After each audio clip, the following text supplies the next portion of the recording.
नमस्कार। आप सभी का स्वागत है हमारे चैनल डीबीटी न्यूज़ 24 में। जी हां, आप सभी को पता है और मालूम भी है कि अडानी ने एलआईसी को क्यों किया खोखला। जी आपको पता होगा, भारत की सबसे बड़ी कंपनी एलआईसी करोड़ों लोगों का पैसा एलआईसी और राष्ट्रीय बैंकों में लगा हुआ है। क्यों सरकार ऐसी कंपनियों में बढ़ावा दे रही है? सरकारी संस्थाओं को निवेश या कर्ज देने को मजबूर करती है, जिनका मैं खुलासा किया है। हमारी मांग है कि जेपीसी का गठन किया जाना चाहिए। एलआईसी आईपीओ बम्बई में बैंकरों से लेकर दिल्ली में नौकरशाहों तक भारत का उक्तमूलों एलआईसी सहित बीमा कंपनियों के शेयरों में 14% की गिरावट। बजट के इस ऐलान से लगा तगड़ा झटका। एलआईसी अडानी समूह में निवेश को लेकर एलआईसी की सफाई 56.142 करोड़ रुपए है। शेयरों में निवेश। अडानी समूह में एलआईसी के बड़े निवेश को लेकर क्यों उठ रहे हैं सवाल? अडानी ने एलआईसी को किया खोखला। जाने इस सारी तमाम बातें। राहुल गांधी प्रधानमंत्री श्री नरेंद्र मोदी जी से सवाल जवाब करते नजर आ रहे हैं। आप खुद रूबरू सुने। मेरे सिर्फ कल प्रधानमंत्री जी कल भाषण देंगे। मेरे उनसे 2-3 छोटे से सवाल हैं। मेरा प्रधानमंत्री जी से 2-3 सवाल हैं। पहले अदानी जी के हवाई जहाज में मोदी जी जाते थे, अब मोदी जी के हवाई जहाज में अदानी जी जाते हैं। पहले लोकल मामला था, फिर नेशनल मामला हो गया, उसके बाद इंटरनेशनल मामला हो गया। अदानी जी के लिए बोरिस जॉनसन का बेटा काम करता है। आपको पता नहीं मालूम है या नहीं मालूम? भाई सॉरी, नहीं बेटा भी, भाई काम करता है। तो ये मामला पहले गुजरात का मामला था, फिर ये हिंदुस्तान का मामला हुआ, अब ये इंटरनेशनल मामला हो गया है। तो मेरा सवाल प्रधानमंत्री जी से, और सिंपल सवाल है, प्रधानमंत्री जी आपकी फॉरेन ट्रिप्स पे अदानी जी और आप कितनी बार एक साथ गए? Adani ji, how many times did you travel together with Adani ji? How many times did Adani ji join you later on a visit? How many times did Adani ji travel to a country immediately after you did? And in how many of these countries after you visited did Adani ji get a contract? Also an important question, जरूरी सवाल, अदानी जी ने BJP को पिछले 20 साल में कितने पैसे दिए हैं?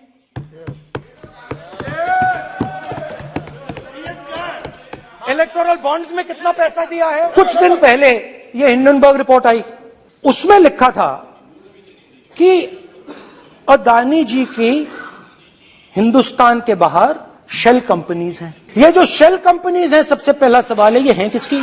ये किसकी हैं मॉरिशस में जो शेल कंपनीज हैं? और ये जो हजारों करोड़ रुपया ये शेल कंपनीज हिंदुस्तान में भेज रही हैं, ये किसका पैसा है?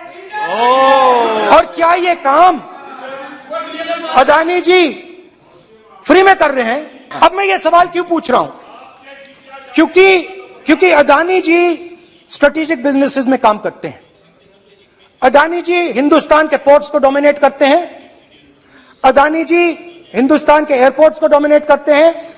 और जैसे मैंने कहा, अदानी जी हिंदुस्तान की डिफेंस इंडस्ट्री में बहुत जरूरी रोल प्ले करते हैं। तो मेरा पहला एक छोटा सा सवाल है कि जो शेल कंपनीज हैं, इनके बारे में हिंदुस्तान की सरकार ने कोई सवाल नहीं उठाए? ये कौन लोग हैं? ये किनकी कंपनीज हैं? ये स्ट्रेटेजिक मामला है, पोर्ट्स का मामला है, एयरपोर्ट्स का मामला है, डिफेंस का मामला है, और जो कंपनी इन स्ट्रेटेजिक एरियाज में काम कर रही है उनके बारे में आपको मालूम ही नहीं?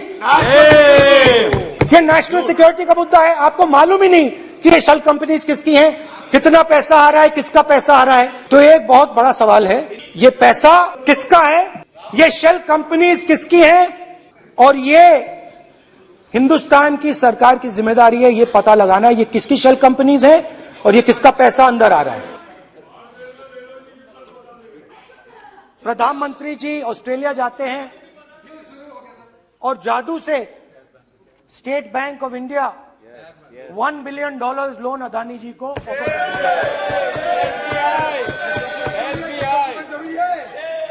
सर इसका भी डॉक्यूमेंट जरूरी है क्या बताओ? मोदी जी आपका सरकार की पास है। अधीर प्लीज। उसके बाद मैं उदाहरण दे रहा हूं, पूरी दुनिया में मोदी जी जाते हैं, घूमते हैं, तो मैं बता देता हूं क्या होता है वहां पे। बांग्लादेश में गए, हाँ काम पे ही जा रहे हैं, वही तो बोल रहा हूं, काम पे जा रहे हैं। बांग्लादेश जाते हैं, मोदी जी की पहली ट्रिप होती है बांग्लादेश में। वहां पे बांग्लादेश को इलेक्ट्रिसिटी बेचने का डिसीजन लिया जाता है। कुछ ही दिन बाद बांग्लादेश पावर डेवलपमेंट बोर्ड 25 साल का कॉन्ट्रैक्ट अदानी जी के साथ साइन कर देता है। 1500 मेगावाट इलेक्ट्रिसिटी का कॉन्ट्रैक्ट अदानी जी। चलिए वहां से श्रीलंका चलते हैं।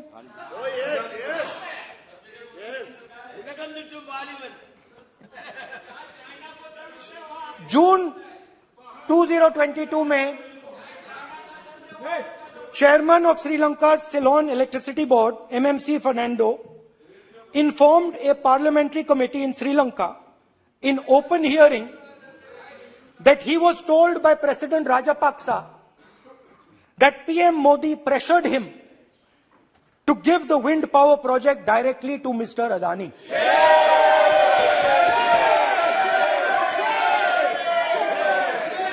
मतलब श्रीलंका इलेक्ट्रिसिटी बोर्ड के चेयरमैन कहते हैं कि उन्होंने राजापाक्सा जी ने कहा कि हिंदुस्तान के प्रधानमंत्री ने उनको कहा है कि ये विंड पावर का प्रोजेक्ट है, ये अदानी जी को देना है। तो ये रही आपकी फॉरेन पॉलिसी। ये हिंदुस्तान की फॉरेन पॉलिसी नहीं है, ये अदानी जी की फॉरेन पॉलिसी है, उनके बिजनेसेस बनाने की फॉरेन पॉलिसी है। राहुल जी, पीएम के क्यों एक्सपेंड किया? आपके सवालों का जवाब मिला? कोई जवाब नहीं मिला। No, in fact, Prime Minister was shell shocked. He was in shock and there was no answer. एक जवाब नहीं दिया प्रधानमंत्री जी ने। और मैंने कोई कॉम्प्लिकेटेड क्वेश्चन तो नहीं पूछा है, मैंने ये पूछा है आपके साथ कितनी बार गए हैं, वहाँ कितनी बार मिले हैं, तो सिंपल से सवाल थे, जवाब नहीं दिया। लेकिन उन्होंने भाषण की तरह आप कह सकते हैं, आपने जो सवाल थे जवाब मिले क्या? आपको सवाल पूछे थे, आपको जवाब मिला। पीएम के स्पीच पे आपको क्या कहना है? जवाब मिला आपको? No, I'm not satisfied, but it reveals the truth. Hindi ये मतलब स्पीच से सच्चाई दिखती है कि अच्छा इंक्वायरी की बात नहीं हुई। अगर मित्र नहीं है तो ये कहते ठीक है मैं इंक्वायरी करा देता हूँ। इंक्वायरी की बात नहीं हुई। डिफेंस इंडस्ट्री है, वहां पे शेल कंपनीज है, बेनामी पैसा घूम रहा है, उसके बारे में प्रधानमंत्री ने कुछ नहीं कहा। तो मतलब क्लियर है कि प्रधानमंत्री उनकी रक्षा कर रहे हैं। वो कह रहे हैं देश के लोगों को भरोसा है। सर राहुल जी, वो कह रहे हैं कि देश के लोगों को भरोसा है मोदी पर। हाँ। इस पर आप क्या वो कहेंगे? तो ठीक है, मतलब मेरा कहना है कि ये नेशनल सिक्योरिटी का मामला है, हिंदुस्तान के इंफ्रास्ट्रक्चर का मामला है। प्रधानमंत्री को ये कह देना चाहिए ठीक है हम इंक्वायरी करेंगे, चेक कराएंगे क्या है इसमें। बहुत बड़ा घपला है, मगर वो भी नहीं बोला। तो जरूर वो उनको प्रोटेक्ट करने की कोशिश कर रहे हैं। मैं समझता हूँ, मतलब उसका कारण भी है। Thank you. Thank you.